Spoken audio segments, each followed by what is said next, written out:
Bonjour à toutes et à tous. Bienvenue dans le cours ELSPED 2048, recherche de terrain, collecte de données et analyse qualitative. Aujourd'hui, nous allons parler d'un sujet très important au sein de la recherche qualitative. Nous allons parler sur la population et l'échantillonnage. Pour revenir au cycle de la recherche, vous voyez qu'après l'idée initiale, la revue de littérature, la définition de la problématique et les questions de recherche, on arrive à la phase de collecte de données. Cependant, avant qu'on puisse aller sur le terrain, il faut bien réfléchir tout d'abord sur comment on va récolter ces données. Et donc, il faut réfléchir sur la façon d'aborder son sujet avec les populations de recherche avec qui on va travailler, mais il faut aussi réfléchir sur cette population elle-même. En fait, au début de chaque recherche, il faut bien réfléchir sur cette question de population et échantillonnage, et c'est ça ce qu'on va faire aujourd'hui. D'abord, on réfléchit sur le site de recherche ou les sites de recherche. Ensuite, on va définir ces deux concepts clés du cours d'aujourd'hui, population et échantillon. Et finalement, nous allons réfléchir autour de stratégies d'échantillonnage. On va différencier différentes méthodes. Commençons avec le site de recherche. Une première question très essentielle, avant qu'on puisse aller sur le terrain, c'est le choix du site de recherche. Et il est très important à noter que le site de recherche ne doit pas nécessairement être un lieu géographique. Ça peut être aussi une communauté, une organisation, un événement. Et en fait, cette communauté, ces organisations ou ces événements peuvent s'organiser en réel, mais peuvent aussi s'organiser dans l'espace virtuel en ligne. Donc, il y a toute une série de choix que le chercheur peut faire dans son choix de site. Mais ce site ne doit pas forcément être un site tangible, physique. Il peut aussi se trouver dans l'espace virtuel. Dans le choix de votre site de recherche, il y a quand même quelques directives qui sont clés. Tout d'abord, et c'est vraiment la première condition, il faut opter pour un site qui est accessible. C'est très important parce que des fois, on peut s'imaginer un sujet de recherche qui est très intéressant, mais que le site de recherche n'est pas accessible. Et donc, ça veut dire que la recherche sera tout de suite bloquée.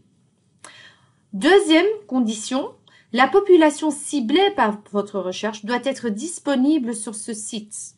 Donc, il faut bien veiller à ce qu'il y ait une correspondance entre le site pour lequel que vous optez et la population que vous voulez cibler. Et ça semble aller de soi, mais ce n'est pas toujours le cas. Des fois, il y a des étudiants qui se rendent compte, une fois sur le terrain, que la population de recherche avec qui il ou elle aurait voulu travailler ne se trouve pas dans le site où la personne se trouve, où le chercheur se trouve. Troisième condition, il est important que les processus, les personnes, les programmes, les interactions ou les structures que vous voulez étudier sont présents sur le site, ou qu'au moins il y a une grande probabilité, car sinon votre site de recherche ne vous permettra pas d'aborder vos questions de recherche. Et finalement, je vous conseille aussi très vivement d'être pragmatique. Optez pour une taille et une complexité adaptées à vos capacités comme chercheur. Et vos capacités de chercheur, ce n'est pas juste la personne qui vous aide et les compétences que vous avez, mais c'est aussi le temps disponible et le budget disponible. Donc, il faut bien réfléchir dans le choix de votre site, d'opter pour un contexte ou un lieu virtuel auquel vous avez accès et au sein duquel que vous pouvez naviguer. Donc, il faut vraiment être pragmatique par rapport à cela. Et donc, voilà, la qualité de la recherche dépend du fait que le site de recherche est approprié. Ça semble aller de quoi. Ensuite, une fois que vous avez bien réfléchi sur votre site de recherche, vous devez alors réfléchir sur votre population et votre échantillon. Une population, c'est l'ensemble, ça veut dire toutes les entités qui sont pertinentes au sein de votre question de recherche. Votre population peut être des personnes, mais ça peut aussi être un groupe de cas, d'événements, d'institutions, d'organisations. Il y a toute une série de populations qu'on peut étudier. Donc, ça ne doit pas forcément être des gens, des personnes. Ça peut aussi être toute autre chose. Ensuite, un échantillon, c'est une partie de la population. Ça veut dire que chaque membre de l'échantillon doit appartenir à la population que vous ciblez et emporter des caractéristiques. Et ensuite, votre recherche, ça sera le fait de recueillir de l'information sur une fraction de l'ensemble que nous voulons comprendre. Et donc cette fraction s'appelle échantillon et l'ensemble s'appelle population. Ces deux termes sont vraiment clés parce que quand vous abordez un sujet de recherche, vous pouvez opter pour un sujet qui est vaste. Et donc il faut vraiment réfléchir par rapport à votre sujet, quelle est une population au sein de laquelle vous voulez étudier un phénomène et quel est l'échantillon que vous voulez choisir pour travailler avec.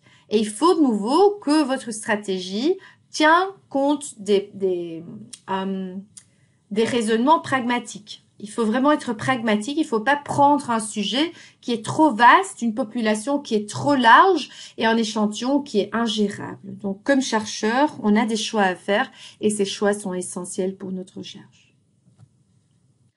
En fait, l'échantillon et l'échantillonnage peut être comparé avec le cuisinier qui goûte un plat.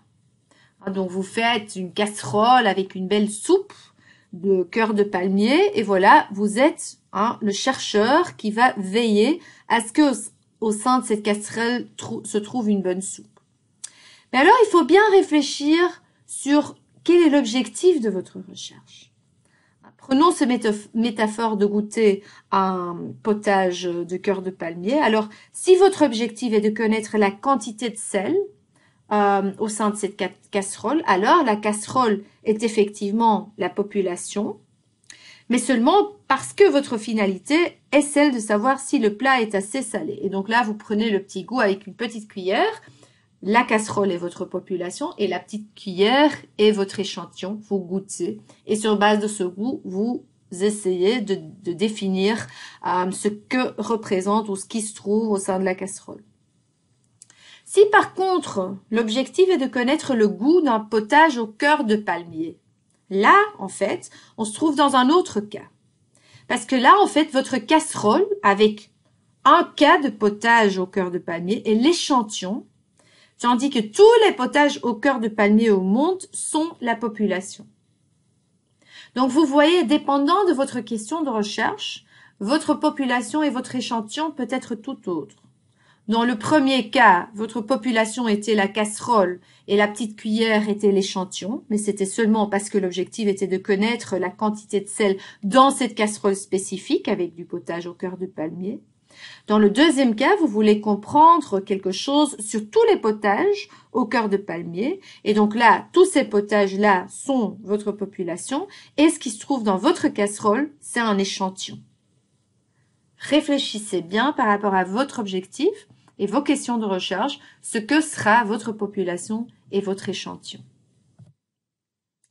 Alors, une fois que vous avez défini votre population, vous devez alors réfléchir sur comment maintenant prendre ce petit goût. Et en fait, chaque recherche est limitée dans le temps, est limitée en termes d'argent aussi. Donc, il faut faire un choix à ce moment-là qui est réaliste, mais qui vous permet quand même d'avancer sur des bases scientifiques. Alors, il y a différentes stratégies d'échantillonnage et je vais parcourir avec vous ces différents types. Nous allons comprendre ensemble la différence entre l'échantillon probabiliste, l'échantillon non probabiliste, l'échantillon par cas unique et l'échantillon par cas multiple. Commençons avec la différence entre l'échantillon probabiliste et l'échantillon non probabiliste. L'échantillon probabiliste tout d'abord, là en fait on voit que les sujets de la population ont les mêmes chances d'être sélectionnés au sein de l'échantillon et c'est fait sur base du hasard. Le principe de sélection est fixe et connu. C'est en fait un principe uniforme qui est choisi sur base d'un critère fixe. Souvent, cette méthode d'échantillonnage est perçue comme plus impartiale, même s'il peut y avoir des biais sur base de cet échantillonnage quand même.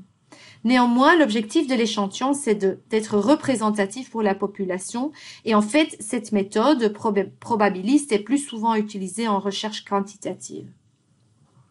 L'échantillon non probabiliste, ensuite, là on voit que les sujets de la population sont sélectionnés sur base d'une stratégie non hasardeuse. En fait, le principe de sélection dépend de l'appréciation du chercheur, qui utilise certains critères, mais qui peuvent bouger, qui peuvent changer au cours de la recherche. Cette méthode est souvent perçue comme plus partiale et plus subjective, même si cette méthode permet aussi de s'adapter en cours de route et prendre en compte la spécificité du terrain et la situation, comment elle se présente. L'objectif de cette façon de faire l'échantillonnage est plutôt d'organiser ou d'analyser de façon approfondie un phénomène au sein d'une population, beaucoup plus que à mesurer représentativement quelque chose au sein de cette population. L'échantillonnage non probabiliste est plus souvent utilisé en recherche qualitative. Néanmoins, je vais parcourir avec vous des méthodes probabilistes comme des méthodes non probabilistes de façon que vous compreniez bien les principes. Commençons avec l'échantillon probabiliste. En fait, on va voir qu'il y a 3 stratégies, il y en a plus, mais on va voir 3 stratégies au sein de ce cours. L'échantillon aléatoire simple, l'échantillon systématique et l'échantillon stratifié. L'échantillon aléatoire simple, là en fait, le protocole, c'est de choisir des sujets au sein d'une population identifiée, de manière que chaque sujet a une chance égale d'être inclus dans l'échantillon. Et là, le choix est fait vraiment sur base de purement l'aléatoire. Donc, vous voyez ici une population avec beaucoup de sujets. Donc, on voit qu'il y a au total 400 sujets. Et on choisit aléatoirement 48 unités au sein de cette population. C'est très simple, mais ça peut être aussi assez cher et moins précis. Pourquoi? Si on veut comprendre un phénomène assez rare au sein de cette population, imagine que, par exemple, parmi les 400 individus inclus dans cette population, il y en a à peu près, disons, 10% qui ont une certaine caractéristique et que vous, par rapport à votre question de recherche, vous voulez comprendre cette caractéristique-là. Alors là, en fait, cet échantillonnage aléatoire simple est très risqué parce que vous allez prendre 48 unités au sein de cette population, mais la chance qu'au sein de ces 48 unités, il y a une proportion considérable qui partage cette caractéristique qui vous intéresse est très peu grand. Il y a 48 unités.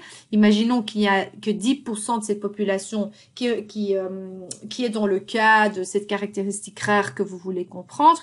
Là, en fait, vous auriez même de la chance s'il y a 1 ou 2 unités dans cet échantillon aléatoire simple qui représentent cette caractéristique. Donc, en fait, tout dépend de votre question de recherche. Si, par contre, vous voulez comprendre la différence entre les hommes et les femmes, et que chaque unité au sein de ce carré de 400 fait partie d'un des 2 groupes, alors là, voilà, vous prenez un échantillon, et que vous avez des groupes plus ou moins égales, là, vous prenez de façon aléatoire 48 unités, et les chances seront grandes qu'il y aura plus ou moins la moitié d'hommes et plus ou moins la moitié de femmes au sein de votre échantillon qui pourra alors très bien représenter votre population. Pour éviter cet effet du fait que, voilà, dans certains cas, un échantillon aléatoire simple peut être trop complexe ou difficile à prendre, il y a d'autres méthodes. On a par exemple l'échantillon systématique. L'échantillon systématique utilise souvent une liste de la population. Et là, en fait, ce qu'on fait, c'est qu'on fait, par exemple, un listing alphabétique et ensuite, on commence systématiquement à choisir le énième personne dans la population. Par exemple, chaque 10e personne. Donc, vous avez ici de nouveau les 400 unités de population. On prend 48 unités de manière systématique sur base d'un critère purement neutre, c'est-à-dire c'est une liste alphabétique et chaque 10e personne sera sélectionnée sur cette liste. C'est simple, mais ça peut toujours être moins précis et plus cher. Parce que de nouveau, si vous avez une population dont une certaine caractéristique est assez rare, alors cette méthode ne va pas forcément vous faciliter la charge pour comprendre ce phénomène rare. Finalement, il y a l'échantillon aléatoire stratifié. En fait, et ici, ça nous permet de résoudre notre problème par rapport à une caractéristique rare ou un certain phénomène qu'on veut mieux comprendre. Si on veut s'assurer que un ou plusieurs sous-groupes sont bien représentés dans un échantillon. Alors, ce qu'on peut faire, c'est avant de commencer de faire l'échantillonnage, on va d'abord définir de ces 400 unités dans quel groupe qu'ils appartiennent. Et cette population peut être alors divisée en strata, donc en groupes. Et ces groupes peuvent être choisis sur base de plusieurs critères, par exemple le genre, l'occupation, l'ethnie, l'origine. On peut prendre toute une série de critères. Et alors, sur base de ces critères, on divise la population entière en catégories. Et ensuite, au sein de chaque catégorie, là, on va prendre un échantillon aléatoire, hasardeux. Et donc là, ça implique qu'on est sûr que toutes ces catégories seront représentées dans la population, dans l'échantillon, désolé. Cette technique d'échantillonnage est plus précis, donc ça permet de s'assurer à ce que, par exemple, il y a suffisamment d'hommes et de femmes insérés dans l'échantillonnage ou qu'il y a suffisamment de personnes de chaque groupe occupationnel représentées dans votre échantillonnage. Mais le désavantage, c'est que cette stratégie suppose que vous avez une préconnaissance sur la population et que vous êtes capable de connaître cette population, de pouvoir la sous-diviser en catégories, en strata, et ensuite de prendre un échantillon. Donc, c'est une technique qui est beaucoup plus précise, qui vous permet d'être beaucoup plus efficace dans votre stratégie d'échantillonnage, d'être sûr que tous les groupes qui sont pertinents pour votre question de recherche sont bien représentés dans votre échantillon, mais le désavantage, c'est que ça demande tout un travail aléatoire, un travail préparatif, un travail préliminaire, de pouvoir connaître cette population et de pouvoir la sous-diviser en strata ou en groupes. Voilà les 3 manière de prendre un échantillon probabiliste, en tout cas les 3 qu'on discute dans ce cours. L'échantillon aléatoire simple, vous avez 400 unités et vous prenez de façon purement aléatoire, purement hasardeuse, 48 unités dedans. Chaque personne a autant de chances que d'autres pour être sélectionnées, mais le choix, la sélection s'est fait simplement sur base du pur hasard. L'échantillon systématique, là par contre, en fait, c'est toujours le hasard qui règne parce que vous prenez toute la population, mais vous la mettez dans une liste sur base de je ne sais pas quels critères, par exemple sur une base alphabétique, et ensuite vous choisissez chaque énième personne de la population. Donc c'est toujours le hasard qui règne, sauf que ici le hasard est dirigé sur base d'un critère, un critère fixe qu'on utilise à tout moment. Et finalement, l'échantillon aléatoire stratifié, là, en fait, on essaye d'être plus efficace. Avant de commencer l'échantillonnage, on sous-divise toute la population en strata ou en groupes. Et ensuite, au sein de chaque groupe, on choisit de façon aléatoire un échantillon, mais pour être sûr que chaque groupe soit représenté dans l'échantillon. Ça sont les échantillons probabilistes. Maintenant, nous bougeons tout doucement et nous allons découvrir qu'il y a plusieurs méthodes de prendre des échantillons non probabilistes. Ça veut dire en fait que le chercheur utilise sur base de ses questions de recherche et sur base de ses intérêts et ses priorités l'échantillon en fonction de ce qu'il a besoin de comprendre. De nouveau, il y a différents types. On commence avec 2 façons de prendre un échantillon de façon assez facile, mais ce n'est pas forcément les méthodes d'échantillonnage qui sont les plus efficaces. Tout d'abord, l'échantillon accidentel. Donc là, en fait, on va sur le terrain et on va simplement voir qui est disponible. Et dépendant de ses disponibilités, on inclut les gens dans son échantillon. Là, en fait, on est en train souvent d'improviser. Et comme j'avais dit au début du cours, l'improvisation totale n'est jamais une bonne idée. Néanmoins, ça peut être utile, mais surtout dans une phase très préliminaire de la recherche. C'est une façon de faire l'échantillon, comme moi je l'ai fait, quand j'allais par exemple faire un peu le premier saut sur le terrain, la première mise en contact avec les gens. Là, en fait, oui, voilà, des fois, je prenais une personne ou je demandais à une personne certaines informations et dans certains cas, ces informations étaient déjà intéressantes pour mes recherches. Donc, j'étais un peu dans cet échantillonnage accidentel, très intéressant pour avoir un peu d'informations préliminaires, mais en fait, le risque est très grand que cet échantillon ne sera pas approprié pour vraiment tout le projet de recherche. C'est même très fort peu probable. Alors, une autre façon de faire ça, c'est l'échantillon de volontaires. Et donc là, voilà, on va sur le terrain et on demande simplement qui veut se proposer comme volontaire. De nouveau, le choix est vraiment très accidentel et donc c'est pas forcément la meilleure stratégie pour faire des recherches. Mais ça peut être très intéressant dans des phases préliminaires et quand on est en train d'explorer son site, d'explorer là où on va aller pour ensuite faire des phases plus approfondies. Ensuite, l'échantillon par quota. Là, on est dans une stratégie d'échantillonnage beaucoup plus intéressante. En fait, on peut le comparer avec l'échantillon stratifié. Rappelez-vous, on va d'abord diviser la population en groupes et ensuite, on va prendre un échantillon au sein de ces groupes. Ici, c'est le même principe, sauf que le choix d'échantillonnage au sein de chaque stratum n'est pas forcément de type probabiliste. Généralement, on prend donc dans chaque groupe quelques personnes, mais pas forcément un échantillon plus large comme on a souvent dans les échantillons probabilistes. Très intéressant comme stratégie de recherche parce que on est sûr que différents types de gens, différents types de personnes seront présents au sein de l'échantillon au lieu de laisser l'espace simplement à des stratégies d'improvisation. Mais de nouveau, le désavantage, c'est qu'il faut avoir des informations sur les différents groupes de la population et il faut savoir comment déjà sous-diviser ou comment déjà identifier les gens dans ces différentes catégories. Et dans certains cas, ça sera plus facile à deviner. Par exemple, l'occupation d'une personne, ça peut être plus facile à observer. Mais dans d'autres cas, ça peut être beaucoup plus difficile. Et ça demande tout un travail préparatoire.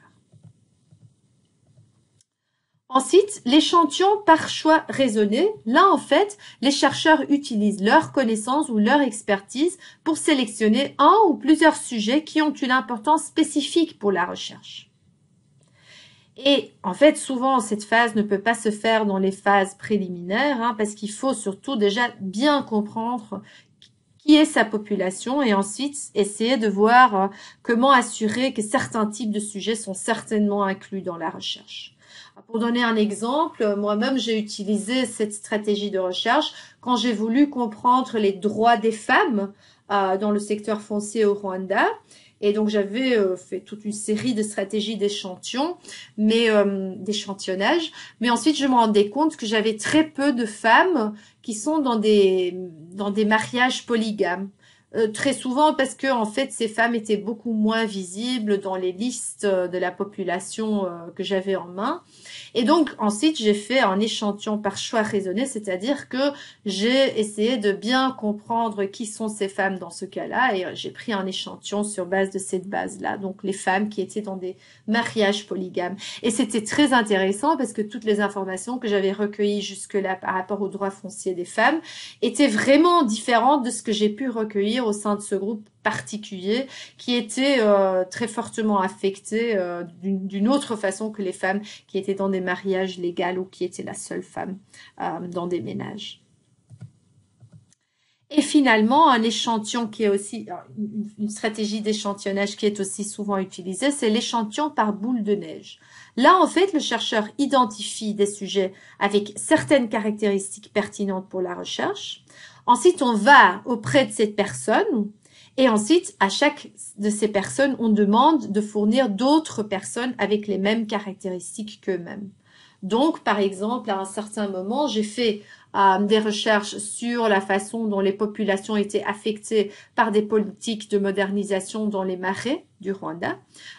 Et donc, je voulais bien comprendre ceux qui étaient présents dans le marais avant les politiques avaient été mises en place et n'y étaient plus, ceux qui étaient avant et qui étaient toujours, et ceux qui n'avaient jamais été là. Et donc, généralement, ce que je faisais, c'était faire des échantillonnages par boule de neige. Donc, je prenais plusieurs personnes dans chaque catégorie et au niveau de ces personnes, je leur demandais s'ils connaissaient d'autres personnes dans la même catégorie qu'eux-mêmes pour avoir un peu, une sorte d'aperçu plus riche. Et donc, je continuais jusqu'à ce que j'avais atteint un degré de saturation dans mes informations, car je voyais que où je retournais chez les mêmes personnes, hein, donc dans le boule de neige, dans la désignation des prochaines personnes, je retombais sur les mêmes personnes, ou je trouvais que les informations que je recueillais étaient tous un peu du même type. Et donc là, on atteint aussi une sorte de saturation. Donc voilà, le boule de neige, hein, c'est un peu cette idée, on commence avec une toute petite boule au sommet de la montagne, on demande à cette boule s'il connaît d'autres boules de neige, et donc tous ces boules de neige ensemble deviennent une population beaucoup plus large. Le danger, c'est qu'on oublie une partie de la population parce qu'on n'a pas commencé au sein de cette catégorie-là, où on n'a pas appliqué cette catégorie-là, et donc au bout du compte, on ne se rend pas compte qu'il y a toute une partie de la population qui n'est pas prise en compte. Et c'est ce qui est arrivé dans certains cas. Par exemple, dans un certain lieu, j'avais fait un échantillon de boules de neige sur ces cas de modernisation des marais, mais je me rendais pas compte qu'il y avait toute une partie de la population qui avait vraiment été carrément exclue du marais. Hein. J'avais demandé les 3 catégories dont je viens d'expliquer, dont je viens de parler, et j'avais demandé au chef de village de me donner plusieurs personnes au sein de chaque catégorie, mais ce chef de village m'avait pas raconté que déjà des années avant, il y avait toute une partie de la population qui avait été exclue du marais, hein, parce que l'autorité en question n'y était pas très fière. Et donc, le fait que je n'avais pas inclus une telle personne faisait qu'il y avait toute une partie de la population qui n'était pas représentée. Et autant que ma stratégie de boule de neige était très efficace au sein des catégories que j'avais identifiées pour avoir vraiment une saturation des informations, je ne me rendais pas compte à ce moment-là qu'il y avait toute une partie de la population totalement absent dans mon échantillon. Donc, le souci avec l'échantillonnage par boule de neige, c'est que tout dépend de là où la boule départ. Si la boule part quelque part où, voilà, où on a vraiment toute une diversité présente, déjà au sein de son échantillon initial, alors on va avoir, voilà, un échantillonnage qui tient la route. Mais s'il y a des morceaux cruciaux qui manquent dans la boule de neige initiale, alors on va pas forcément arriver à les inclure en cours de route, parce que on va pas avoir cette catégorie représentée au sein de son échantillon. Voilà pour les échantillons probabilistes et les échantillons non probabilistes. Maintenant, je vais parler des échantillons d'études de cas. Et on va d'abord parler sur des cas uniques et ensuite sur des cas multiples. L'échantillon par étude de cas, en fait, c'est une stratégie de recherche qui nous permet de collecter de l'information sur un cas d'étude spécifique. Et ce cas d'étude peut être une personne ou un groupe de personnes. Ça peut être un événement, ça peut être un lieu social ou physique. Mais en tout cas, l'objectif sera pour le chercheur de vraiment comprendre comment ce sujet fonctionne. Généralement, on a besoin de multiples méthodes et de multiples sources de données. Et donc, ça veut dire que c'est souvent une approche très holistique qui permet d'atteindre une certaine profondeur. En fait, l'échantillon par étude de cas, souvent, on pense qu'on n'en a pas besoin, mais on ne se rend pas compte que dans le choix du site de recherche, on est déjà en train de faire une sorte d'échantillon par étude de cas. Et donc, c'est toujours très important quand on choisit son site spécifique ou ses sites spécifiques, de bien aller regarder aussi les consignes au sein de l'échantillon par étude de cas, parce que c'est souvent là où on trouve comment justifier le choix du site et comment ce site est quelque part une étude de cas par rapport à un certain phénomène. La valeur scientifique de l'échantillon par étude de cas est très claire. Ça permet de découvrir souvent des nouveaux aperçus ou de développer des nouvelles hypothèses. Et si c'est bien mené, alors ces résultats peuvent être applicables sur d'autres cas, mais généralement plutôt au niveau du processus, plus qu'au niveau de la fréquence d'un phénomène. Ce n'est pas parce qu'on a bien étudié quelque chose de façon très approfondie dans une étude de cas qu'on peut facilement, simplement appliquer cette même analyse sur d'autres cas du même type.